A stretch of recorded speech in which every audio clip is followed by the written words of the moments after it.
আমার মনে হয় সব রাজনৈতিক দলই বিশেষ করে তাদের যারা প্রার্থী রয়েছে তারা নির্বাচন করতে চায়, তারা মাঠে অলরেডি আছে, মাঠের কার্যক্রমে আছে। আর এখানে বিএনপির মতো দল ধরেন তাদের তো এক আসনে অলওয়েজ একাধিক ক্যান্ডিডেট তাদের রেডি থাকে। আমাদের মতো দলের একটা হচ্ছে যে আমরা একটু করতে পারি যে আপনার না একজন এসে নতুন লোক এইখানে দিলে একটা ভালো ক্যান্ডিডেট দেওয়া দরকার, বা সে পলিটিক্সে ওইরকমভাবে এখনই নিজেকে তৈরি করতে পারে নাই। সেক্ষেত্রে আমাদের মতো এরকমের যারা রাইজিং পার্টি ছিল কিংবা আবার এনসিপি, এদের তো এখন পর্যন্ত রেজিস্ট্রেশনই পায় নাই, তাদের ধরেন হয়েছে। হ্যাঁ, তাদের বিষয়টা হচ্ছে যে যদি এই সরকার আরো 2-1 বছর থাকে তাহলে ভালো, তাহলে বিএনপিকে ড্যামেজ করা যাবে পলিটিক্যালি। আর অল্টারনেটিভ ছোট ছোট দল বা নিউ পার্টি তাদের একটা মানে পপুলার বা পপুলিজম মাধ্যমে একটা জনপ্রিয়তা তৈরি করা যাবে। কিন্তু আমি ব্যক্তিগতভাবে মনে করি বিএনপির ড্যামেজের কিংবা আমার নিজের বেনিফিট ইলেকশন পিছানোর চেয়ে ইলেকশনটা হওয়াটা আমার দৃষ্টিকোণে এবং নৈতিকভাবে আমি যত দ্রুত সময়ের মধ্যে সম্ভব চাই, এই কারণে যে দেশের বড় ধরনের ড্যামেজ হয়ে যাবে, ওই ড্যামেজ কন্ট্রোল আমরা করতে পারবো না। আর ওই দেশের ড্যামেজ হলে আমারও ড্যামেজ হবে, আমার পার্টিরও ড্যামেজ হবে। এটা তো আমরা অনেকে রিয়েলাইজ করতে পারতেছি না। কারণ হচ্ছে যে শুরুর দিকে সোহরাব ভাই যেটা বলছে যে এই গভর্নমেন্টের ক্ষেত্রে প্রথমে টাইম নিয়ে কেউ কথা বলেনি, কারণ গভর্নমেন্টের প্রতি এতটা কনফিডেন্স ছিল। এবং সোহরাব ভাইয়ের সিনিয়র মানুষ, আমাদের চেয়ে বাংলাদেশের ইতিহাসে বোধহয় শেখ মুজিবুর রহমানও এইরকমের এত পপুলারিটি পায় নাই। তার সময় একটা বড় একটা অংশই এই জাতীয় আপনার সেই সময় জাতীয় সরকার না হওয়া কিংবা এককেন্দ্রিক একটা পার্লামেন্ট হওয়া, সরকার হওয়া, এটার একেবারে শুরু থেকেই প্রচণ্ড রকমের বিরোধিতা করেছে। বাট ইউনূস গভর্নমেন্টের কেউ এই ধরনের বিরোধিতা করে নাই। কিন্তু সেই গভর্নমেন্ট গত 1 বছরে যা দেখাইলো, সে তো ইতিহাসেও আবার আসলে এরকম ঘটনা কম হয়েছে। সেই জায়গা থেকে আমি মনে করি এখন সেই গভর্নমেন্ট নির্বাচনটা নিয়ে কি আশাবাদী না আপনার? নির্বাচন আমি অনেকগুলো, যেটা যেমন প্রথম হচ্ছে প্রধান উপদেষ্টা, ধরেন ওনার যে একটা ইমেজ, আমরাও ওনাকে রেসপেক্ট করতে চাই, কিন্তু তার যে আশা বাংলাদেশের ইতিহাসে একটা সেরা নির্বাচন, এটা কখনোই সম্ভব হবে না।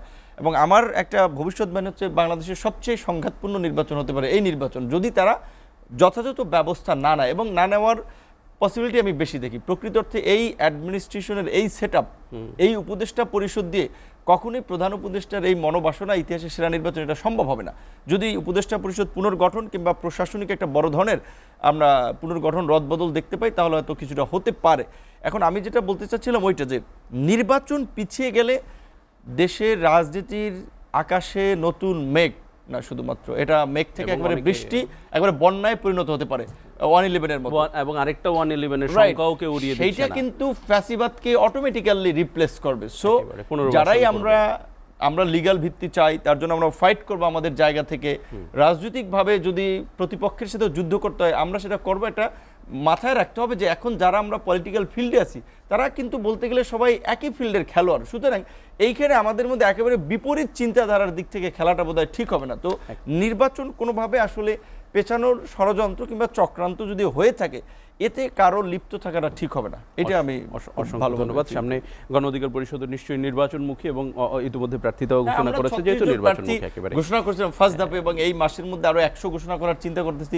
পর্যায়ক্রমে আমরা আমাদের কাজ করতেছি। সামনে তো ফুল ঘোষণা পিআর বা অন্যান্য নির্বাচনের দাবিতে যারা মাঠে আসবে তাদের সাথে গণ অধিকার পরিষদ তো আর মনে হয় না যাবে। পরে প্রার্থী তো অ্যাটলিস্ট মাঠে তো অবস্থান থাকতো, মাঠের কাজ মাঠে চলতে থাকবে। তারপরে যেটা আসে সেটা সবচেয়ে বড় কথা দেশের অর্থনীতি।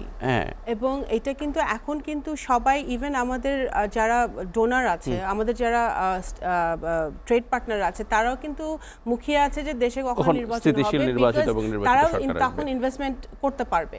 যেটা আমরা বলছি দীর্ঘদিন ধরে তরুণ প্রজন্মের লিডারশিপ নাই, সেখানে একটা ওয়েলকামিং প্রজন্ম আমরা ভাবছিলাম যে আসছে, তারা নেতৃত্ব দিবে। তো তাদের যারা আইকনিক ফিগার হিসেবে গভর্নমেন্টে গেল, গভর্নমেন্টের পার্ট হলো, পোস্টার বয় কয়েক মাসে কি করে ফেললো। আমি বিএনপির ধরেন অনেক, হ্যাঁ এটা ঠিক যে দখলবাজি, চাঁদাবাজি, টেন্ডারবাজি, রেটিং করলে বিএনপি বড় দল, তারা ফার্স্ট আছে। আবার কয়েক হাজার বহিষ্কার করছে তারা, এটা ইতিবাচক। কিন্তু এই যে আমরা যেটা আমাদের বন্ধু সহকর্মী যেই তরুণদের 3 জন উপদেষ্টা পরিষদে গেল এবং গভর্নমেন্টের সাথে একটা লিঙ্ক থাকায় তাদের যে কর্মকাণ্ড কয়েক মাসে দেখলাম, তারা যদি এরকম বিএনপির মতো একটা বড় দল হইতো কিংবা আওয়ামী লীগের মতো এত বছর ক্ষমতায় পাইতো, তারা যে কি করতো সেটা আমাদের ভাবনার বাইরে। সো সেই জায়গা থেকে আমরা বলবো যে আলটিমেটলি নির্বাচনটা আমাদের করা লাগবে, নির্বাচনটা দেশের জন্য প্রয়োজন। এবং যার যার জায়গা থেকে সোহরাব ভাই যেটা বলেছেন যে সবাইকে সহনশীল হওয়া এবং একটা ওই লেভেল প্লেইং ফিল্ড বা নির্বাচনী অ্যাটমসফিয়ার ক্রিয়েট করার জন্য যে অথরিটির ভূমিকা সেটা রাখতে হবে।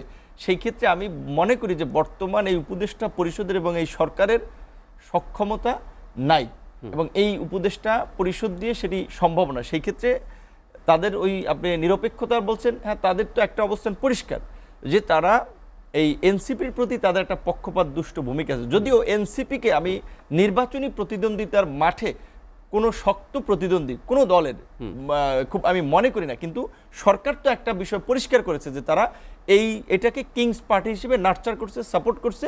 সো সেই জায়গা থেকে আমি কেন এই সরকারের প্রতি আস্থা রাখবো? সে তো হইতে পারে ধরেন বিএনপির মতো বড় দলের কিছু করতে না পারলো, আমার মতো ছোট দলকে কুরবানি দিয়ে এনসিপিকে উঠাই আনলো, এটা তো সরকার করতে পারে। সুতরাং সেই ক্ষেত্রে এই সরকারের অধীনে আমরা নির্বাচন করার জন্য কতটুকু বিবেচনা করব সেটি নিয়ে আমরা ভাবছি।